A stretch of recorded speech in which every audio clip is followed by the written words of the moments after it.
Assalamualaikum warahmatullahi wabarakatuh. Perkenalkan, nama saya Lili Andrani Tanjung. Saya adalah mahasiswa dari Prodi Pendidikan Bahasa Indonesia Universitas Samudra dengan NIM 240404001. Di sini saya sebagai moderator yang akan memandu pada presentasi kali ini. Sebelumnya saya ucapkan terima kasih kepada Bapak Muhammad Taufik Hidayat SPD MPD selaku dosen pengampu mata kuliah kurikulum sekolah, dan tak lupa saya ucapkan terima kasih kepada rekan-rekan saya yang telah berpartisipasi dalam pengerjaan tugas presentasi kali ini. Dan di sini saya akan perkenalkan rekan-rekan saya. Yang pertama ada Nisa Humayra, yang kedua ada Suci Purnama Ajahra, ketiga ada Sri Syafitri Wahini, dan keempat ada Siti Azra Malikna, dan kelima ada Kelar Beni. Dan pada kesempatan kali ini, kami akan membahas materi yang berjudul Komponen Kurikulum Merdeka, Pengorganisasian Pembelajaran Kurikulum Merdeka, dan Asesmen dalam Kurikulum Merdeka. Nah, sebelum kita masuk ke materi, di sini saya akan menjelaskan terlebih dahulu latar belakang kurikulum.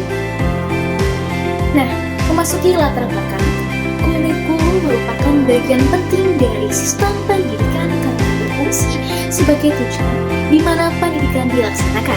Kurikulum pertama di Indonesia dibuat pada tahun 1947, yang mana kurikulum Indonesia telah berubah hingga ke 11 kali menjadi kurikulum merdeka yang telah disempurnakan, yang disusulkan oleh Mendikbudristek Nadiem Anwar Makarim. Kurikulum merdeka adalah kurikulum yang baru dan masih ditetapkan hingga saat ini. Implementasi dengan kesiapan masing-masing satuan pendidikan, Merdeka Belajar menjadi salah satu program inisiatif Bapak Nadiem Makarim yang ingin menciptakan suasana belajar yang bahagia dan menyenangkan pastinya. Nah, tujuan Merdeka Belajar adalah agar para pendidik, serta didik dan orang tua bisa mendapat suasana yang bahagia menurut Syukir 2020. Inti pembahasan ini adalah tentang pemahaman terhadap komponen, perorganisasian, dan asesmen dalam kurikulum merdeka yang sangat penting untuk dipelajari karena itu merupakan dasar dalam pelaksanaan pembelajaran.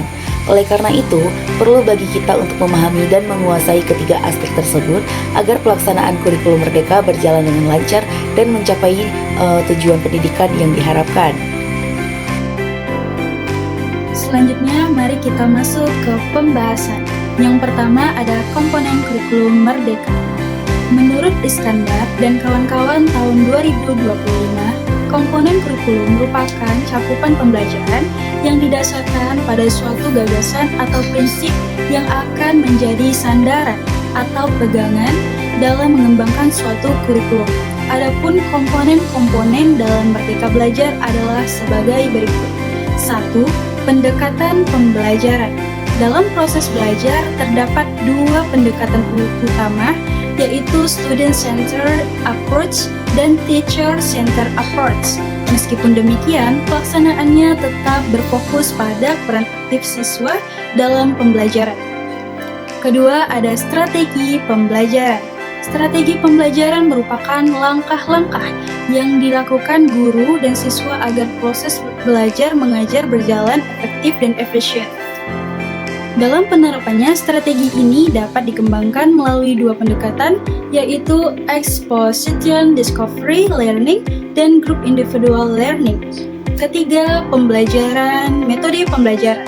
Dalam pelaksanaan kegiatan belajar, guru dapat memanfaatkan berbagai metode pembelajaran seperti diskusi, brainstorming, debat, simposium, dan metode sejenis lainnya. Cara ini dianggap lebih interaktif dibandingkan hanya menggunakan metode ceramah. Dan yang terakhir, teknik dan taktik pembelajaran. Teknik pembelajaran mengacu pada cara guru menerapkan metode secara lebih spesifik dalam proses mengajar. Sementara itu, taktik pembelajaran adalah gaya atau pendekatan pribadi yang digunakan guru dalam melaksanakan teknik tersebut, sehingga bersifat lebih individual dan fleksibel. Baik, yang selanjutnya adalah pengorganisasian pembelajaran kurikulum merdeka. Pengorganisasian kurikulum adalah suatu cara atau pola penyusunan bahan pelajaran yang bertujuan untuk memudahkan siswa dalam mempelajari materi dan menjalani proses pembelajaran secara lebih terarah. Dayusman 2023. Struktur program kurikulum dibedakan menjadi dua jenis. Yang pertama, struktur horizontal. berkaitan dengan bagaimana isi kurikulum disusun secara menyeluruh dalam satu tingkat pendidikan. Misalnya, dalam 1 tahun pelajaran, berbagai mata pelajaran disusun agar saling terikat dan mendukung satu sama lain untuk memberikan pengalaman belajar yang utuh kepada siswa. Dayusman 2023. Yang kedua, struktur vertikal berhubungan dengan bagaimana bahan pelajaran disusun secara berurutan berdasarkan tingkat kesulitan atau kedalaman materi. Misalnya, sebelum siswa belajar operasi matematika yang rumit, mereka lebih dulu memahami operasi dasar penjumlahan dan pengurangan. Mariati Purnama Simanjuntak 2014. Yang ketiga ada asesmen dalam kurikulum Merdeka. Asesmen adalah komponen integral dari proses pembelajaran. Ini membantu mengajar, memfasilitasi pembelajaran dan memberikan informasi yang menyeluruh kepada orang tua, siswa, dan peserta didik sebagai umpan balik. Fungsi asesmen disesuaikan dengan cara mereka dirancang dan dilakukan, memungkinkan penentuan teknik dari waktu pelaksanaan asesmen untuk mencapai tujuan dan pembelajaran. Nah, kurikulum asesmen ini dibagi menjadi 3, yaitu ada asesmen diagnostik awal. Asesmen diagnostik awal ini adalah proses evaluasi yang dilakukan sebelum pembelajaran dimulai, seperti berdoa gitu, yang dilakukan untuk mengidentifikasi kemampuan siswa, kekuatan, kelemahan dalam kondisi awal siswa. Yang kedua itu ada asesmen formatif, yaitu selama pembelajaran. Nah, asesmen formatif ini adalah penilaian yang dilakukan selama proses pembelajaran untuk memantau dan memperbaiki jalannya belajar mengajar. Yang ketiga itu ada asesmen sumantif atau akhir pembelajaran. Asesmen sumantif ini adalah penilaian yang dilakukan pada akhir periode pembelajaran untuk mengevaluasi pencapaian seluruh tujuan untuk tujuan akhir siswa sebagai dasar penentuan kenaikan kelas atau kelulusan siswa. Kesimpulan yang dapat kita ambil pada pembahasan ini ialah kurikulum merupakan bagian penting dari sistem pendidikan karena berfungsi sebagai tujuan di mana pendidikan dilaksanakan. Kurikulum pertama di Indonesia dibuat pada tahun 1947. Kurikulum Indonesia telah berubah beberapa kali hingga tahun 2022. Kurikulum Merdeka yang diusulkan oleh Mendikbudristek Nadiem Anwar Makarim adalah kurikulum yang baru dan masih ditetapkan hingga saat ini.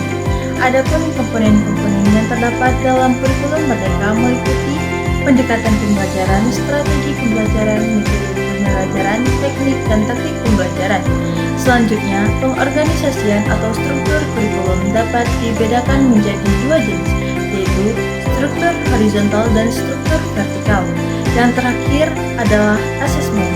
Asesmen adalah komponen integral dari proses pembelajaran ini, membantu mengajar, memfasilitasi pembelajaran, dan memberikan informasi yang menyeluruh untuk orang tua, siswa, dan peserta didik sebagai umpan balik.